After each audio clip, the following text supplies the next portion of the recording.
Trigonometry, जिसको हम height and distance के नाम से भी जानते हैं। कोई चैप्टर में हाइट एंड डिस्टेंस है, ओल्ड एनसीईआरटी पुराना है। हाँ, पुराना नया वाला बहुत सारे चैप्टर हटा दिया है, इसलिए कंस्ट्रक्शन हटा दिया है। हाँ, तो जो भी है, तो इसको हाइट एंड डिस्टेंस भी कहते हैं, हाइट एंड डिस्टेंस। ठीक है, अब देखो इसमें ध्यान से देखना, इसमें राइट एंगल ट्रायंगल जाता है बेटा। देखो तो समझो पहले थोड़ा सा, जैसे यहाँ पे दो बातें हैं, समझना बेटा। यहाँ पे ऑब्जेक्ट ऑब्जर्वर है, क्या है? ऑब्जर्वर है, ठीक है। यहाँ पे ऑब्जेक्ट है जिसको कोई आदमी देख रहा है, ठीक है। तो देखेंगे कैसे? नीचे आदमी है, ऊपर वस्तु है, तो ये मूड़ी उठा के देखेंगे, तो मेरे आंख से ये वस्तु के बीच में एक लाइन, इमेजिनरी लाइन बनाएंगे हम, तो लाइन ऑफ साइट हो गया। इस लाइन के अराउंड हम दिख रहे हैं उस ऑब्जेक्ट को, ये हो गया तुम्हारा लाइन ऑफ साइट। अब देखो इधर जब ये लाइन ऑफ साइट किसी वस्तु को हम देख रहे हैं ऊपर की ओर, इसको हम एक परपेंडिकुलर ऐसे डालेंगे और एक परपेंडिकुलर ऐसे डालेंगे, ठीक है। तो इमेजिनरी एक्स एक्सिस हो गया, इमेजिनरी एक्स एक्सिस हो गया, और ये इमेजिनरी अपने मन से मिलाया ना, इमेजिनरी बाई एक्सिस हो गया, इमेजिनरी बाई एक्सिस हो गया, ठीक है। तो ये इमेजिनरी एक्स एक्सिस और लाइन ऑफ साइट जो देख रहे हैं, उस एक इमेजिनरी लाइन ऑफ साइट के बीच में जो कोण बनेगा ना, ये जो थीटा, इसे कहते हैं angle of elevation. Angle of elevation मतलब हिंदी में कहते हैं उन्नयन कोण, उन्नयन कोण, ठीक है। मुझे समझ में। और इसी केस में अगर कोई ऑब्जर्वर ऊपर है, ऑब्जर्वर और ऑब्जेक्ट नीचे है, ऑब्जेक्ट नीचे, इसका इमेजिनरी एक्सिस ऐसा होगा ना, ये तुम्हारा लाइन ऑफ साइट होगा, इमेजिनरी एक्स एक्सिस ऐसा होगा, इमेजिनरी वाई एक्सिस ऐसा होगा। तो ऊपर से जो नीचे जो ये कोण बन रहा है ना, ऊपर से नीचे को देखने में, जिसे कहते हैं angle of depression, angle of depression मतलब अवनमन कोण। देखो धोनी के डिप्रेशन आ जाता है, ये नहीं, बहुत लोग सोचते डिप्रेशन में चला जाता है ना, शिकार हो जाता है, फिर न खाता है न पीता है, दिन में भूखल प्यासल है ना, देह कमजोर हो जाता है, बहुत सारा परेशान हो जाता है ना। तो अब नमन कोण, अब नमन कोण, तो देखो सुनने में, तो जब ऑब्जर्वर ऊपर रहे, ऑब्जेक्ट नीचे रहे, तो लाइन ऑफ साइट और इमेजिनरी एक्स एक्सिस के साथ जो कोण बनेगा उसे बोलते हैं एंगल ऑफ डिप्रेशन। लेकिन जब ऑब्जेक्ट नीचे रहे और वस्तु ऊपर की ओर देखे, तो लाइन ऑफ साइट और इमेजिनरी एक्स एक्सिस जो कोण बनेगा उसे बोलते हैं एंगल ऑफ एलिवेशन, ठीक है। तो यहाँ पे एंगल ऑफ डिप्रेशन, अब नमन कोण। अब देखो बेटा, ये इमेजिनरी लाइन एक्सिस ऐसा है, तो अगर हम इसको शिफ्ट ऐसे कर दें, एक्सिस ऐसा ड्रॉ करें और इसको ऐसे मिला दें, तो ये 90 डिग्री और ये भी 90 डिग्री, ये दोनों लाइन पैरेलल हो गया ना, तो ये ट्रांसवर्सल रेखा है, तो ये थीटा, तो ये भी क्या हो जाएगा अल्टरनेट एंगल से थीटा। तो अगर ये थीटा जो हो गया, तो एंगल ऑफ डिप्रेशन, और इसको हम लेंगे एंगल ऑफ एलिवेशन, तो एंगल ऑफ डिप्रेशन को भी एंगल ऑफ एलिवेशन को बनाकर हम उसके रूप में चेंज करके हम प्रॉब्लम को सॉल्व कर सकते हैं। तो हियर क्या हो जाएगा, angle of elevation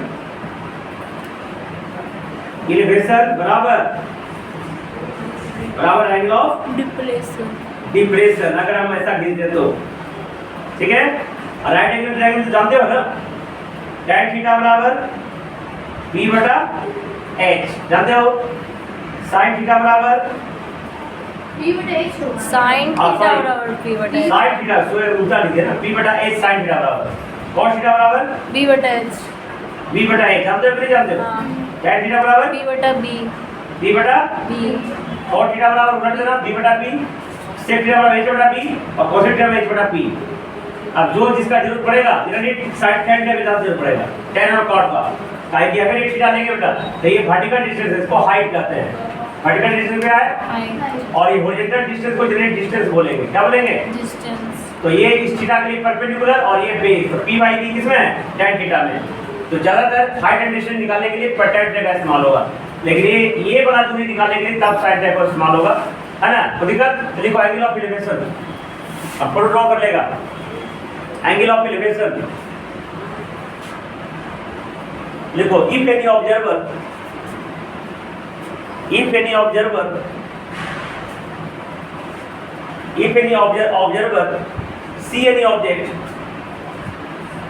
see any object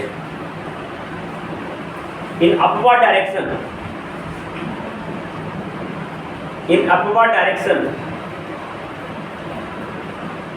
see any object in upward direction then the angle made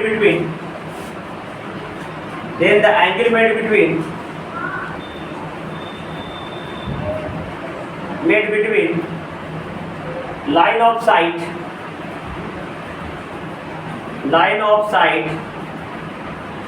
and imaginary x-axis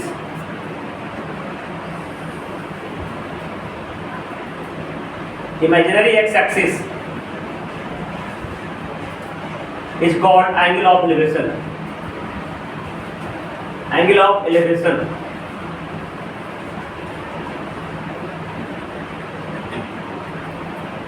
Angle of depression लिख रहे थे, angle of depression. Angle of depression. देखो if any observer see downward direction, if any observer see downward direction,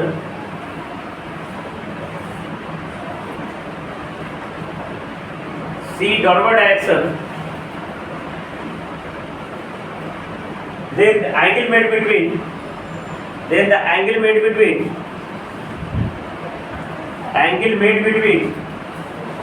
the imaginary x-axis and line of sight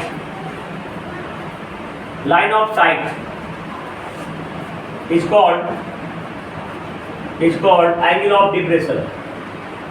ये photo draw कर लो बेटा, जल्दी photo draw करो angle of depression. देखो अब बाकी trigonometry का सब वैल्यू जानते हो ना? हाँ। sin 30 का मान उड़ा दूं, cos 30 का मान √3/2, sin 60 का मान √3/2, sin 90 का मान 1, tan है ना, tan 0 का मान 0 and 30 का मान 1/√3, बाकी सब मान पता ही है। tan 45 का मान 1, tan 45 का मान 1, tan 60 का मान √3, tan 90 का मान infinity। ज्यादा इसका जरूरत पड़ेगी, बाकी तो जितना भी रेशियो है सबका मान पता होगा। अभी चैप्टर में आप फोटो ड्रॉ करने आना चाहिए। क्या ड्रॉ करने आना चाहिए? जैसे जैसे कहेगा जैसे फोटो ड्रॉ करने आना चाहिए। अगर फोटो ड्रॉ कर दिया तो ये बहुत आसान क्वेश्चन है। कहता है एक सर्कस आर्टिस्ट है, climbing a 20 metre long rope, he tried to stay to the type of the top of vertical pole. देखो यहाँ देखो सामने बेटा एक वर्टिकल पोल है, ये पोल है बेटा, सीधा एक पोल है, इससे एक रस्सी बंधा हुआ है ना, इससे एक रस्सी बंधा हुआ है। ये क्या है तुम्हारा? ध्यान से देखना, पोल है, वर्टिकल पोल, इससे रस्सी ऐसे बंधा हुआ है, ठीक तिरछा। अब ये रस्सी बंधा हुआ है, जो रोप और ग्राउंड और ये जमीन है, ये रस्सी को कहीं जमीन में किसी खूंटा गाड़ के बांधा गया है, और ये पोल के साथ जहाँ पे जमीन पे रस्सी गाड़ा गया है, ये पोल के बेस के साथ है ना, जमीन के साथ कितना डीप बनाता है? 30 डिग्री का कोण बनाता है। कितना डीप बनाता है? 30। देखो सर ये ग्राउंड हो गया बेटा, ये क्या हो गया समझना, ये ग्राउंड है, ये ग्राउंड का एक लाइन है, ठीक है, ग्राउंड। ये हो गया तुम्हारा वर्टिकल पोल, जो पोल सीधा 90 डिग्री पे खड़ा है, ठीक है। और ये क्या हो गया बेटा समझना, ये रोप हो गया, क्या हो गया? रस्सी। और ये ग्राउंड के साथ कितना डीप बनाता है? 30। ये फोटो ड्रॉ कर दिए। अब कहता है क्लाइंबिंग 20 मीटर लॉन्ग रोप का लंबाई दिया हुआ है 20 मीटर। ट्रायंगल बना लिए ए बी सी, तो ये AC का मान दिया हुआ है, रस्सी कितना है? 20 मीटर। तो कहता है फाइंड द हाइट ऑफ पोल। ध्यान से देखना पड़ेगा, हमको ये दिया हुआ है और ये एंगल दिया हुआ है। इस एंगल के लिए 20 क्या है? बेस है, हाइपोटेनस क्या है? ते बेस। कट। अरे 90 के सामने है ना, 90 के सामने हाइपोटेनस होता है। हाँ बेवकूफ आदमी हो। अरे 90 के सामने हमेशा हाइपोटेनस होता है। कितना बार बताया हम? बेस किसको कहते हैं हम? ये जो एंगल बन रहा है इसके साथ जो बेस का लाइन है इसको बेस कहते हैं हम। जो एंगल बन रहा है उसके सामने जो परपेंडिकुलर होता है, ये 90 के सामने 20 है ना, तो 20 क्या है? हाइपोटेनस। हाइपोटेनस। इस एंगल के लिए क्या है ये? और इस एंगल के लिए क्या है ये? हाइपोटेनस। हाइपोटेनस। ये पोल का हाइट चाहिए। पोल इस एंगल के लिए क्या है? परपेंडिकुलर। परपेंडिकुलर। तो लिखेंगे here according to figure sin। अब देखो ये है तुम्हारा P और ये तुम्हारा इस एंगल के लिए P और ये H। P और H में किसमें रिलेशन होता है? कौन सा रेशियो में? Sine theta. दोनों में होता है, साइन में होता है, कोसेक में होता है। तो जो तुमको सुविधा लगे ले सकते हो, दोनों से आंसर सेम ही आएगी, है ना? तो ध्यान देना है, देखना कि एक अननोन बचना चाहिए, एक दे लेना चाहिए और एक लिखेंगे in triangle here in triangle A B C sine 30 बराबर साइन 30 बराबर पी क्या है? ए बी है और एच कितना है? 20। कितना है? ऐसी 20 दिया हुआ है ना। अब ध्यान से देखना, साइन 30 का वैल्यू कितना होता है? 1/2 पता है तुमको? 1/2 होता है। तो बराबर ए बी बेटा 20। जहां भी रहेगा क्रॉस मल्टीप्लिकेशन करेंगे। ये देखो ए बी का वैल्यू चाहिए ना, तो 20 भागा में जाके गुना में, तो क्या हो जाएगा यहाँ पे? देखो A B Guna 2 A B ना, A B Guna 2 A B. अब 20 गुना 1 20 गुना 1 2 ए बी बराबर कितना हो गया? 20/20। ए बी का वैल्यू कितना हो गया? 20/2 10। ए बी का वैल्यू कितना हो गया? 10 मीटर ना। ए बी क्या था? हाइट ऑफ, तो height of pole 10 metre answer हो गया। हाइट ऑफ पोल कितना हो गया? 10 मीटर। जल्दी कॉपी करो। तो दूसरा क्या कहता है? एक पेड़ था। क्या देखना, ये क्या है बेटा? पेड़। ठीक है। आंधी आया, क्या आया? आंधी। तो 20 सेकंड के पेड़ टूट गया। पेड़ क्या हो गया? टूट गया। ठीक है, लेकिन अलग नहीं हुआ, अलग नहीं हुआ, समझ गया ना? अब पेड़ इसमें लगा हुआ रह गया, तो ये लगा हुआ तो पेड़ नीचे गिर जाएगा। तो नीचे गिर गया जमीन पर, तो ऑपरेशन क्या हो गया? पहले फुलंगी यहाँ पे था, अब जमीन पे गिर गया तो ऐसा। तो जहां पे जमीन पे गिरा, ये जमीन है, ये क्या है? ये ग्राउंड हो गया ना। तो यहाँ पे ये जो पेड़ का जो टॉप है, ये जमीन को टच किया जब टूटने के बाद। तो जहां भी टच किया है ना, जहां पे ग्राउंड पे कितना डी कोण बनाया? 30 डी कोण बनाया। ये ग्राउंड और ये पेड़ का टॉप पोर्शन गिरा, गिर के जमीन पे आया। जमीन पे जहां गिरा कितना डी कोण बना? 30 डिग्री। अब क्या कहता है? Here the top touch the ground. ये देखो, ये ट्री का फुट और ये है ना, ये जो ये 8 मीटर है। कितना मीटर है? 8। इतना दिया हुआ है।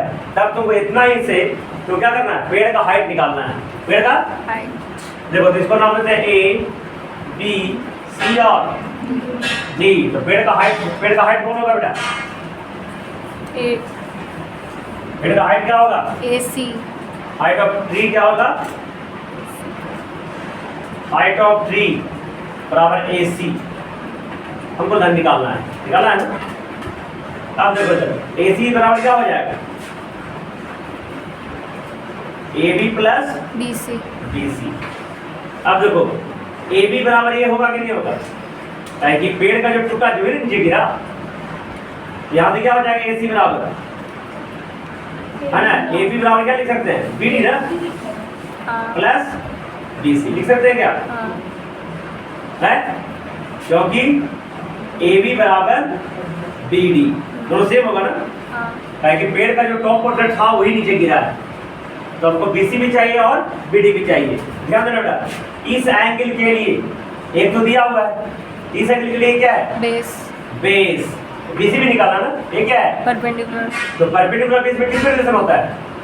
tan theta. tan में। तो लिखेंगे इन ट्रायंगल, ध्यान से देखना, BCD BC D tan 30 tan 30 बराबर क्या हो जाएगा बेटा P/B होता है ना BC बेटा में 8 8 कोई दिक्कत और tan 30 का कितना वैल्यू 1 होता by है root 3 तो 1/√3 बराबर BC by 8 BC बेटा 8 तो 8 भागा बढ़िया गुना में तो 8 बेटा बराबर BC BC का वैल्यू आ गया अब हमको इस एंगल के लिए उसके लिए ये क्या है hypotenuse ये भी निकालना पड़ेगा ना ये क्या है base तो बेस और हाइपोटेनस किस में होता है cos theta cos थीटा में फिर लिखेंगे इन ट्रायंगल BCD cos 30 बेटा बराबर क्या लिखेंगे 8 बटा में BD BD लिखेंगे क्या हाँ cos 30 का वैल्यू कितना होता है root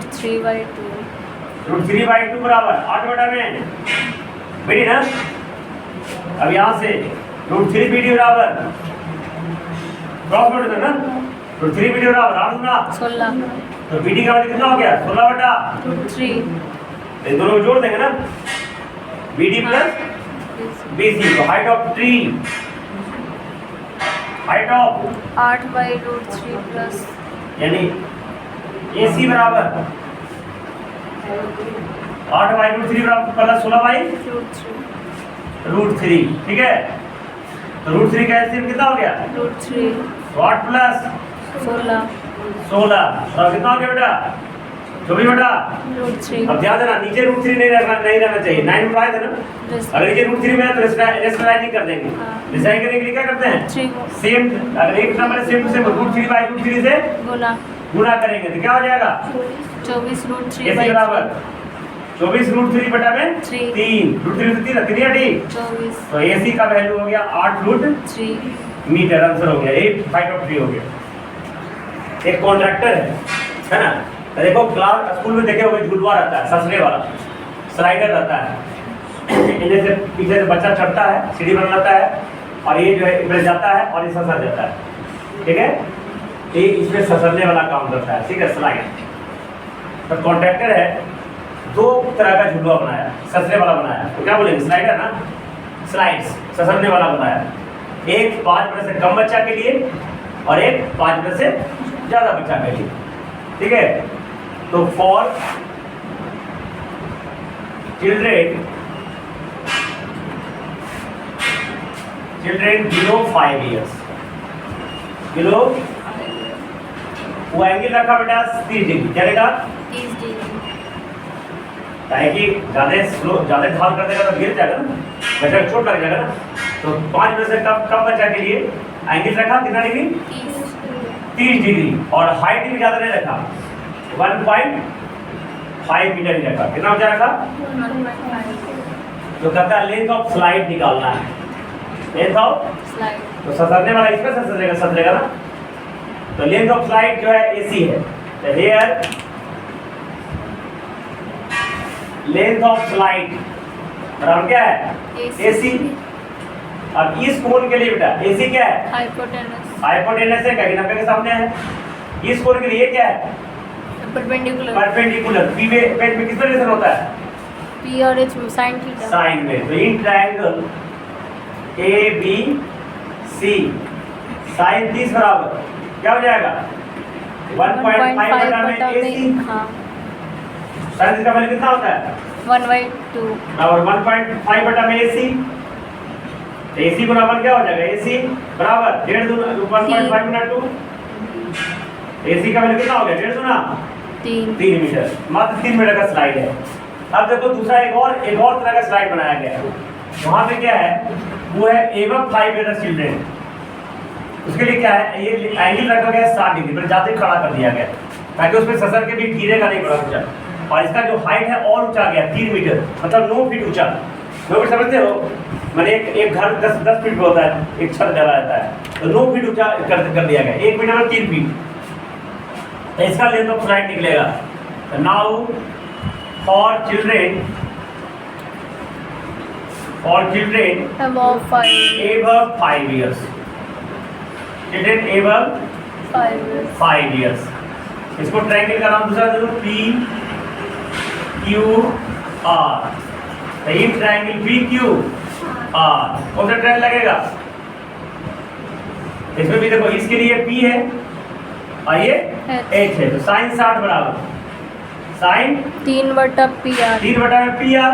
हाँ साइन 60 का वैल्यू कितना हो गया बेटा? √3/2 √3/2 बराबर 3/PR 3 बेटा PR पी आर कितना हो गया?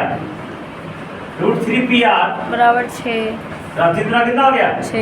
6 बहुत आसान चैप्टर है, फिगर जरूर बनाना है। तो पी आर का वैल्यू कितना हो गया बेटा? 6 बटा √3 अब जहां भी आएगा तो रेशनल ही कर देना है, रूट पे नीचे रहेगा तो रेशनल ही कर देना है। कितना हो गया?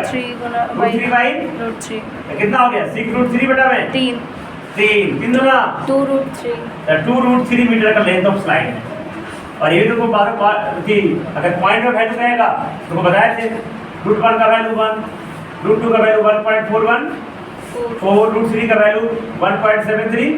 इसका मान चाहे तो निकाल सकते हैं, 2 गुना 1.732 मीटर कर देंगे, ठीक है, निकल जाएगा ना। लेकिन ये आंसर इतने देता होगा बेटा 2√3। और ऐसा कॉलम बनाओगे तो पॉइंट में देता होगा आंसर, तो गुना करना पड़ेगा। और ऐसा कॉलम सब में पॉइंट में से देता होगा तो वैल्यू पुट करके क्या करना पड़ेगा?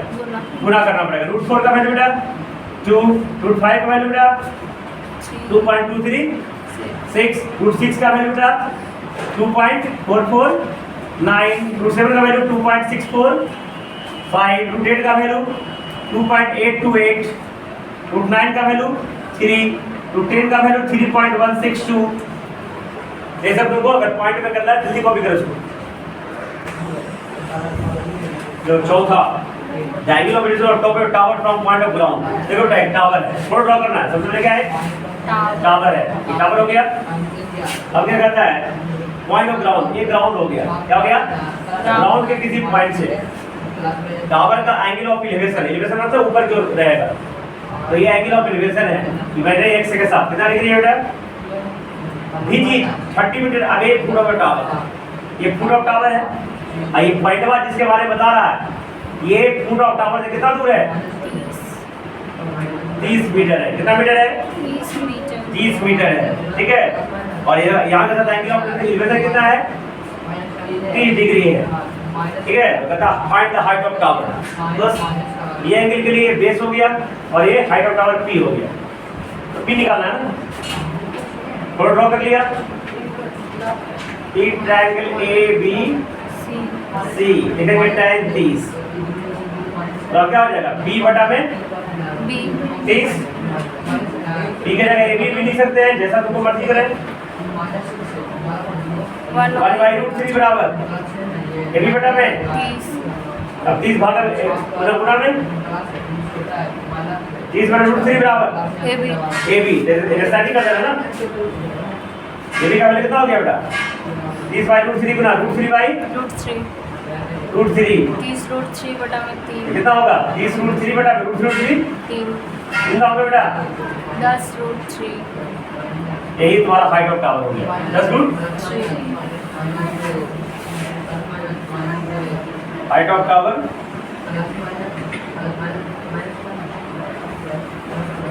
चलो लास्ट क्वेश्चन टुडे, पांचवा।